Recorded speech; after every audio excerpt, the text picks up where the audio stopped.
Sure ka bang worth it na ma-heartbreak ka over dyan? Hingi ka ng advice, pero babalik ka rin na naman dun sa mga dating gawi mo, di baliwala. Pag heartbroken ka, hindi mo naman talaga kailangan ng advice eh. Kailangan mo lang ng listening ear. Minsan darating ka sa point ng buhay mo na atras ka, and then you'll ask yourself, what's the point of having a relationship? Or, am I gonna take this opportunity to move forward and start over as soon as I can? Pwede mo ba itong ikwento in public?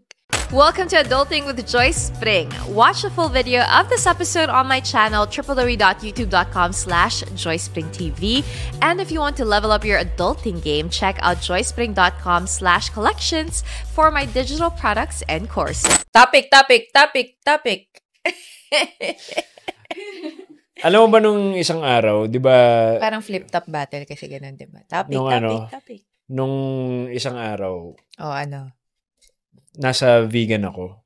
Yes. Tapos, lumipad ako papunta dun, di ba? Mm-hmm. Kasi may show kami dun. And, meron akong bagong pabango ngayon.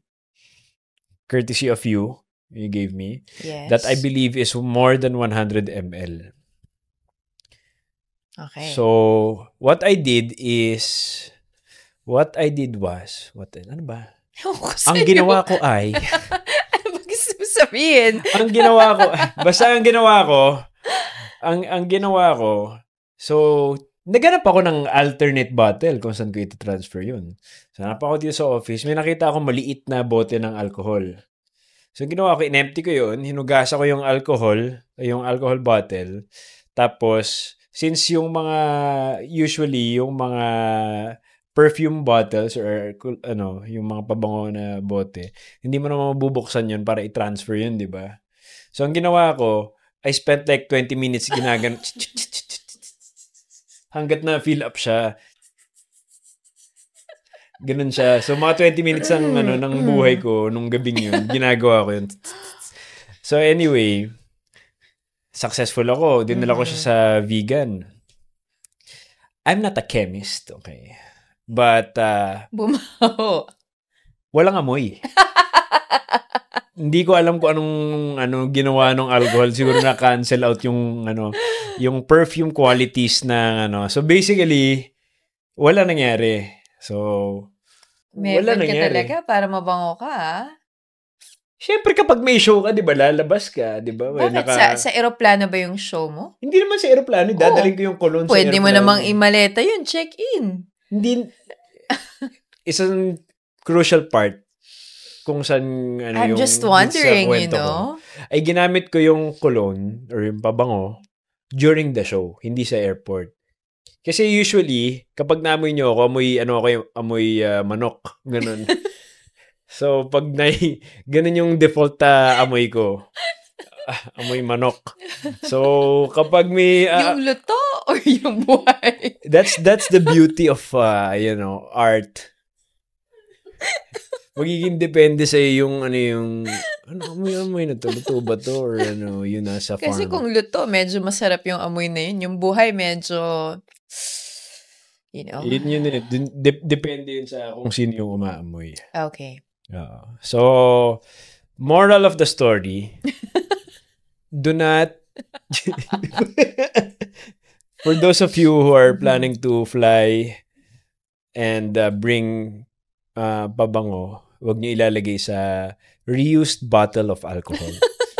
Okay? So that's adulting right there. Yes, it's a great tip right there. Thanks, love. That's 5 minutes of your time, of your life, diba? That you can never take back, unfortunately. Yeah, but I hope you learned something, from our spiel. Yes, we learned na amoy manok ka. Yes. In your life. It's a new information for everyone out there. Okay. You're welcome. That's it for this episode. Okay, so we will be releasing this episode on the Love Month, Bob. So, kailangan natin ng magbigay ng advice para sa mga broken-hearted, aka pag na pala. Broken-hearted pa siya, hindi pa natin siya pwedeng Hindi ako yun, butt of the joke. Oh, bakit? Hindi kasi, tumahimik ako eh. So, hindi ako guilty dahil tumahimik ako, Bakit ka naman magiging broken-hearted kasal tayo? Yun nga, kaya nga sinasabi ko hindi ako yun. Kasi baka iniisip ng netizens, hindi ako. Inunahan ko na sila. Hindi ka kasama sa choices. Okay. Okay. Okay ka lang? Parang wala ka Hindi, na sa... nag-iisip ako nung advice. Okay, sige. So this actually came in the mail. And I feel like it's a serious inquiry. Anong advice sa broken-hearted? Encouragement, tips or tricks? Because we've all been there. I personally have been there in the throes of being broken-hearted in my early 20s, right before I met my husband. So I know what that feels like. Have you ever been broken-hearted, love? Phone in natin si Mommy Patty. Mom. Not much. Not much. Wow, Not okay. much. Sige. Okay. Wanna start? Go. Ako muna. First of all, I just wanna start with with an idea na we know that if you are having a hard time currently, there's very minimal advice that you will listen to currently. And ang pinakaunang advice na bibigay ko, syempre, is that Jesus loves you. That's number one. That's a fact. And that's something that, yung baseline of the advice that I want to start with. Pangalawa, that there are people around you that love you and will always be there for you. Okay. So Okay. anyway, yun yung first two na advice na gusto kong I just want to start with. Okay. Siguro yung akin, nagiging careful na ako sa words ko kasi lagi sinasabi ni Wancho na para akong robot. Pero yung first thing talaga that came to my mind was, i-assess mo muna kung worth it bang ma-heartbreak over dyan. Alam mo yun? Sometimes, I had a friend recently who went through heartbreak, and this person, talagang heartbroken talaga siya, love. As in, wasak talaga siya. Tapos yung sabi ko lang sa kanya, sure ka bang worth it na ma-heartbreak ka over dyan? Kasi, based dun sa kwento mo, parang hindi ka naman niya vinalue. Alam mo yun? Parang hindi ka niya vinalue, parang ikaw yung overly committed, ikaw yung talagang binigay mo yung puso mo, 'di ba? Na parang worth it ba? Tama ba na you already spent this amount of time with this person who clearly didn't value you the way that you wanted them to value you. And then the moment that they further break your heart by doing something that is just so horrible to you, heartbroken ka pa. So parang hindi ba dapat yun na yung point of ayoko na? Yeah. Like ako personally, I understand the emotion behind the heartbreak. Pero as an ate, I would tell you to assess first, is this worth breaking my heart over and over and over? Because my heart's already been broken by this person through the way that they've treated me during the time that we were together. Am I then going to continuously ruminate in that heartbreak as the relationship ends? Or am I gonna take this opportunity to move forward and start over as soon as I can? Yeah. And I'm not saying na don't process your emotions. Like, of course, sige, di ba? Process your emotions. Like, figure out, bakit nga ba ako na heartbreak? Ano bang masakit? Bakit ba masakit to? Is it because I love this person? Or is it because I thought I had value because of the way that this person treated me and yet wala palang value? Yeah. Yung ganon, di ba? And then move forward. Kasi sometimes I feel like we let our hearts be broken over things that don't really matter as much as we think they do. Yeah. And I see that from the perspective of somebody who's done that multiple times. And I wish I didn't waste waste. I wish I didn't waste my tears on people who clearly didn't care about me the way that I cared about them and just took it with a grain of salt and moved on. You know, because I felt like, yun nga I kept telling myself, oh, I'm so hurt. I'm so hurt. I'm in so much pain, blah, blah, blah, blah, blah, blah. Tapos biglang, after a couple of months, okay na okay tong taong to. Tapos ako, andun pa rin ako kasi nga kino-convince ko yung sarili ko na dapat ramdamin ko yung heartbreak ko. When in reality, dapat pala tinake ko na lang yun as an opportunity for a restart. Yeah. Is that a robot response? Yes, it is. That's number one. Kasi syempre, but I do understand where you're coming. Point, I'm not naman. saying Pero naman na alam don't mo, feel it, diba? I know a lot of people that will feel the pain and not process it. They don't know how, diba? They do not know how to process. They don't even know parang what will I do? What will I think about? What just happened? I feel pain. And ang mangyayari doon, mag-hop siya sa another toxic relationship. He or she will look for another kind of toxic relationship because hindi nga niya alam kung paano to grow from what just happened. Yeah. Hindi alam kung paano i-process yung kung ano yung nangyari. So number one, it's easier. Syempre it's easier said than done when you're in the thick of things. Kaya ka mas madaling maging maging emotional kesa sa logical Yeah. Diba? Because you just react when you're emotional You react towards love, you react towards pain, you react towards all of these things. But when you have to use your brain now, diba?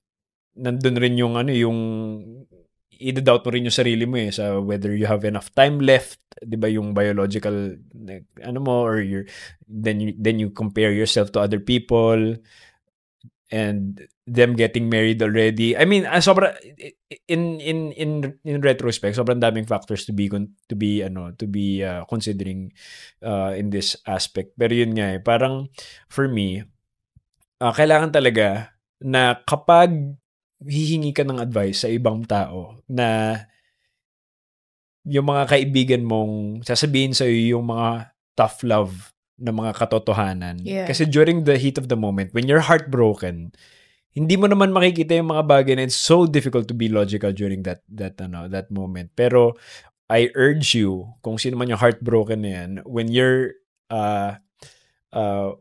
find an advisor, find a trusted mentor to tell you straight to your face what just happened so that you can process it with him or her. Yeah, process it immediately. I think that's the point of what I was saying naman kanina, love.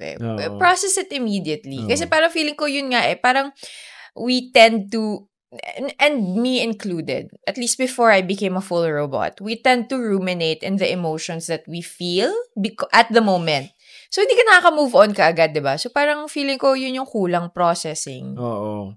Processing and applying kasi syempre, ang daming mga memes sa Facebook na parang hingi ka ng advice pero babalik ka rin na naman dun sa mga dating gawin mo. Baliwala. Di ba? Baliwala yung advice na ano yun may kantang ganun di ba? Parokya ni Edgar. Alam ba yun? Ano kanta ng parokya ni Edgar na yan? Yung... Waiter! Hindi. Something to the extent na... Hindi pala yun. Pangarap lang kita ba yun? Hindi ko alam. Basta palaging binibigyan ng advice tapos palaging she's just making the wrong choice over and over and over again. Mabuti na lang sana kung siya na lang. Parang ganun. Pero at the same time, you have to be careful kung sino yung bibigyan mo na advice kasi syempre, depende sa situation kung opposite minsan sex kasi, yan.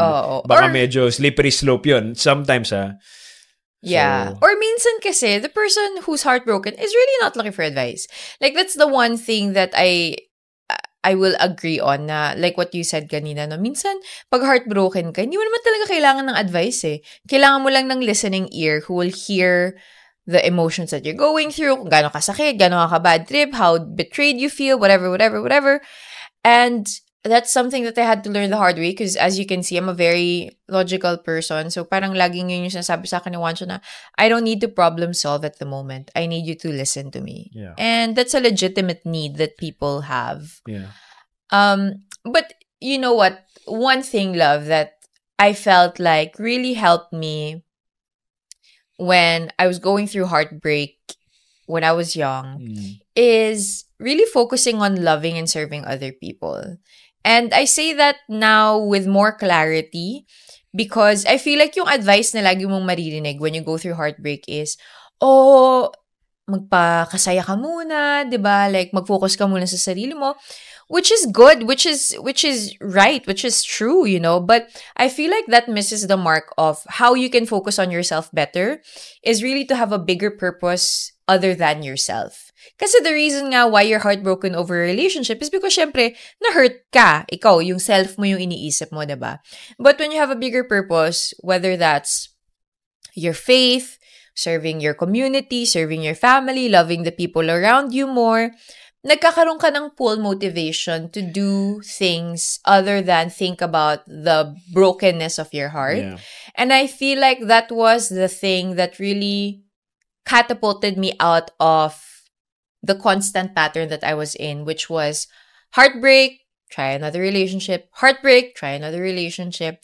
Kasi I stopped thinking about myself and I started thinking about, okay, who is God? Like, kung totoo man ng Diyos, ano ba yung, what does it look like to be in a relationship with the Lord? Pangalawa, I have so many friends who, you know, ask me to go to church with them, hang out with them. I never make time for these people. Why don't I do that? Why don't I work out with my friends? You know, spend time with them. Why don't I serve in my community, volunteer? And then nagulat na lang ako. I felt so fulfilled and content and happy without being in a relationship. Yeah. Minsan darating ka sa point ng buhay mo na atras ka and then you'll ask yourself, what's the point of this life? What's the point of me being here? What's the point of, diba, of having a relationship? If these things, diba, ganun pa, bulol pa, diba? If these things, yes, kung itong mga bagay na to point back to self-glorification, you would always be, more often than not, magkakaroon ka ng dead end. So, it's either madi-disappoint mo yung sarili mo because of your expectations or madi-disappoint ka sa expectations mo towards other people, etc. But if you know the deeper purpose of life, mas malalim yung balon na panggagalingan mo sa mga bagay-bagay. Why are you getting into a relationship? Why did God take away this relationship? Diba? Because He has a bigger purpose for me. All of these things, diba? We were talking about it. There are a lot of different situations here on earth among individuals na may mga gusto silang mga relationship na hindi natutuloy, may mga gusto silang mga plano sa buhay na hindi natutuloy, pero yung understanding nila at yung joy nila surpasses all understanding. Diba? Because they know the bigger purpose of this life. Yeah. Yeah. And I think that's what happens when you exist outside of yourself. I think we live in a culture now that is constantly living in pursuit of happiness, contentment, joy for yourself, that we forget that we're not designed to do that. Di ba nga may research that shows that the more you think about your own happiness, think about your own contentment, the more miserable you are. And the more that you serve others, the more joyful you become. And it's so interesting when that research came out because it has been the topic of like all of the mga self-help books that I've ever read. And of course, of the Bible, na commit yourself to a higher purpose. Yun lagi yung call to success. If you want to be successful, if you want to be fulfilled, commit yourself to a higher purpose that is outside of your own goals and dreams. And the moment that you do that, mas lalo kang mabibless in terms of not really getting exactly what you want, but more of being content with whatever it is that's given to you. At saka mas magkakaroon ka ng lens sa sa logical things like what relationship you are to get Yeah. into in the next one. Ano yung mga red flags na iiwasan mo, 'di ba? Ano yung mga saan ka maghahanap ng next partner mo if you are, kung ano yung mga uunahin mo, X, Y, and Z. Pero all that to say is syempre, especially me sa case ko, I still get heartbroken. 'Di ba kapag nag-aaway kami ni Joyce or kapag things don't go my way, in work, not just in our relationship, I still get heartbroken and I still go through yung normal things. Pero just like what happened to me before, 'di ba? May we know all of these things. Theoretically, these are the things that someone with undergoing or having heartbreak season right now should do. So may pinagdaanan ako before, 'di ba, na parang dun sa taping ba 'yun? Sa taping. And I let emotions get the best of me. Mhm. And then what happened was si Thea, my friend, parang naalala ko na may similar situation siya pero hindi pa umaabot doon. And then I told her na because she knows about the situation that I went through. And then sabi ko sa kanya, how I wish somebody told me these things that I already know during the heat of the moment. These things that you knew now that Thea told you? Hindi, kunyari ako, may pagdadaanan ako. Kung hindi ko mareremind yung sarili ko during the heat of the moment kasi syempre emotionally charged ako. Pero if somebody told me na parang, hey, breathe, you have deeper purpose in life, ganyan, etc., etc., I wish na nasabihan ako ng gano'n na remind ako ng mga truths na yon in love, mas marami ako ma-avoid ng mga heartbreak. Yeah, that's so true. Yeah, and I think that's the importance of like pragmatic things katulad ng journaling, prayer, meditation. Meditation not in like the woo-woo sense, but meditation in the Word of God, like being alone, being quiet, leaving space for your brain and for your heart to breathe, because those are the times, yung quietness na yon, na nafo-foster yung reminder of the truths that you will be using for when things get rough. Like, yun nga yun eh. I think that's what really makes all the difference between me having a good day and me having a not so good day, is if I'm able to spend even just 5 to 10 minutes by myself praying to God, talking to God at the beginning of the day, because it puts everything to perspective. That's what you're saying, diba? Na when you're reminded of the truths that actually matter during prayer time, devotion, nagkakaroon ka tuloy ng compass at the beginning of your day, so that when something happens in the middle of the day where you're emotionally charged or going through something, parang you're immediately taken back to that because you had that reminder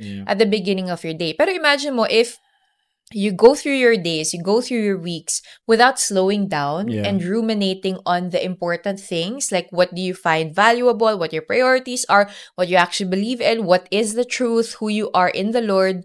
Wala. Ang dali mo talagang mawala, lalo na kapag may nangyaring emotional sa'yo, diba? Yeah, kaya importante talaga yung morning devo, even with me. So, today ba nakapag morning devo ka? Yes. Okay. Because, just like what you've said, that sets your day, diba? And that dictates my night. Ano diba? Ba yun, Baba? That dictates my night. If we're gonna have a date, ganon, diba? Okay. Okay ka lang? Kaya mo pa ba, Wancho? Ay, nako. Anyway, one final thing for me. Naalala ko sinabi, a great philosopher once said, people change, but not that much. Context. Sige, bigay mo sa kanila yung context. Si kasi, yun, sinundan ko siya. Pragmatic, pragmatic advice giver. some can argue na I did not ask for it. But it did make an impact in my life. But it was needed. That's the thing. It was needed during that moment. And I did not fight back. So, yung long-term girlfriend ko, during that time, we were having a big fight. Tapos, di ko alam bakit pero parang nakita niya yung mga text ko or text namin nung girl. Tapos sabi niya, wala na to. Sabi niya, tapos kinuwento niya yung sa ex niya. Tapos sabi niya, pwede mo ba itong ikwento in public? ilang beses ko na kinuwento in public to. Kinuwento niya. That's not the litmus test for if it's possible. Kinuwento niya yung sa ex niya. Tapos sinabi niya na, people change but not that much. Kasi totoo naman na hindi naman, alam mo yun, very minimal din ang talaga magiging changes ng mga tao. Yung katulad ng mini-mention yung bagay kasi it's very foundational. Yung values yun So, wala na yun. It's gonna be very difficult. So, that was something that I wasn't willing to live with. Yeah.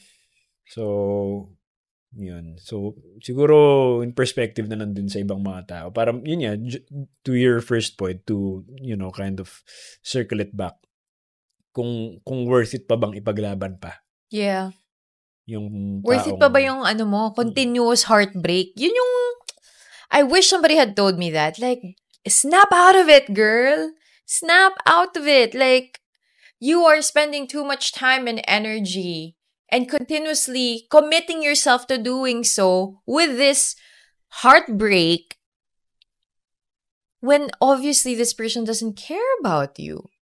And I think the only time that you will have the confidence to let go of the toxic things and people in your life is when you understand that God has called you and created you for a bigger purpose. It's the only time that will happen. That's the only time that you will really understand, I have deeper value than this. Yeah. Like, I am acting as if I'm a nobody who just spawned into existence out of nowhere, who did not come from anything important, and who will just return to dust like nothing is important. But once you realize, alam mo, isa yun sa mga bagay na sinabi sa amin sa counseling before. Remember this, where I remember one of our mentors or disciplers, they were telling us na, Juancho and Joyce, when you guys are fighting, remember that you are talking to the son and the daughter of God, to a child of God. Treat your husband and your wife knowing that that person is the child of God. So, there's a certain level of respect, reverence, love, diba? There's a certain level of value that you place on that person. And that's the same for you. You have to remember that value that you have intrinsically, or else you are constantly going to subject yourself to heartbreak. Yeah. Kasi hindi mo alam na valuable ka. Yeah, totoo. So, yun talaga yung pinaka-umpisa nun. And to be honest, I lived most of my young adult life not knowing that I had value.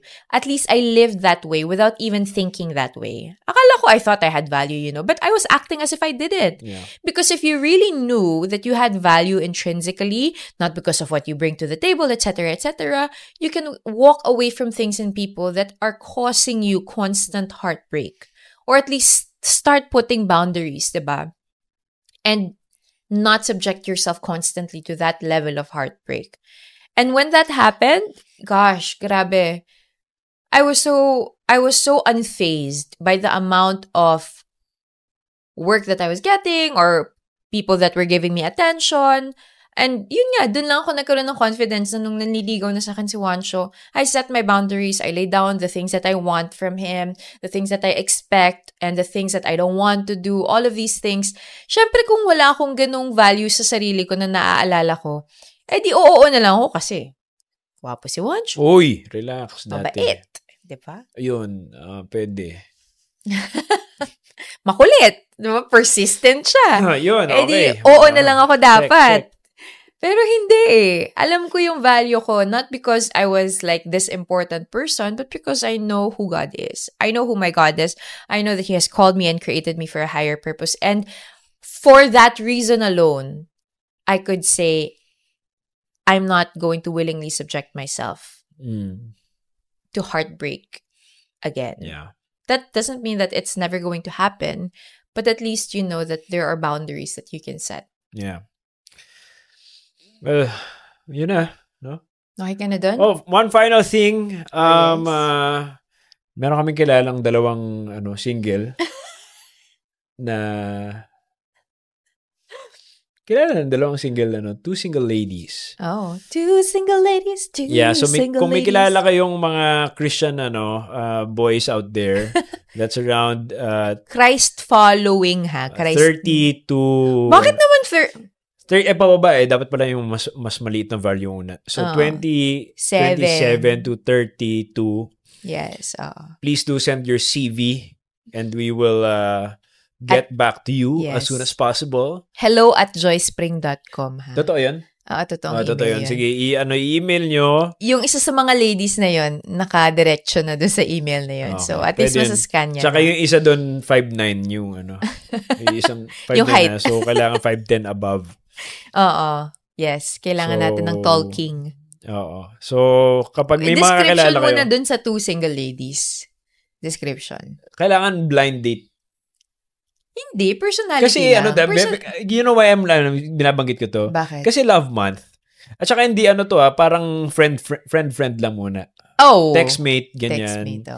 Textmate. Kasi hindi naman, this is not, Hindi, gusto daw nung isa, kasal ka agad no? Within, couple of weeks.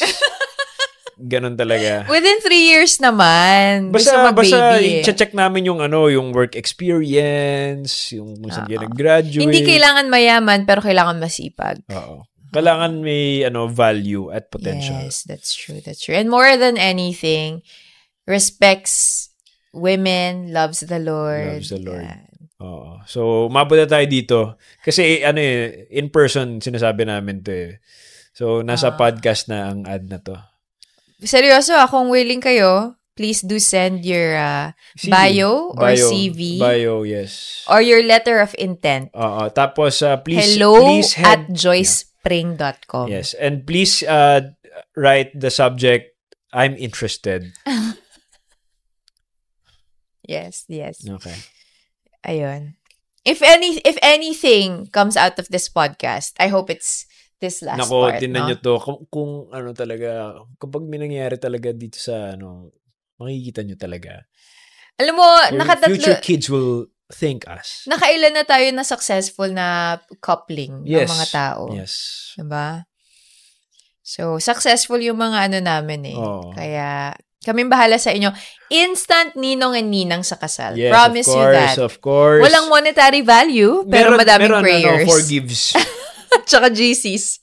GC. So, take note nyo na. Yes. Kung mabot kayo sa part ng podcast na to, kung may kilala kayo, kung may kapatid kayo, basta Christian, di ba? Yung isa ready na magpakasal, yung isa basta 5'10" and above. Oo. So, diba? Yun yung Okay? So, please take note. Okay. That's it, you guys. We'll see you on the next episode of Adulting with Joy Spring. Happy Love Month, everybody. Bye-bye. That's it for this episode of Adulting with Joy Spring. If you liked this podcast, please don't forget to use the hashtag Adulting with Joy Spring and also check out www.joyspring.com for the show notes and tag me on social media with @JoySpring. I'll talk to you guys again soon. Paalam!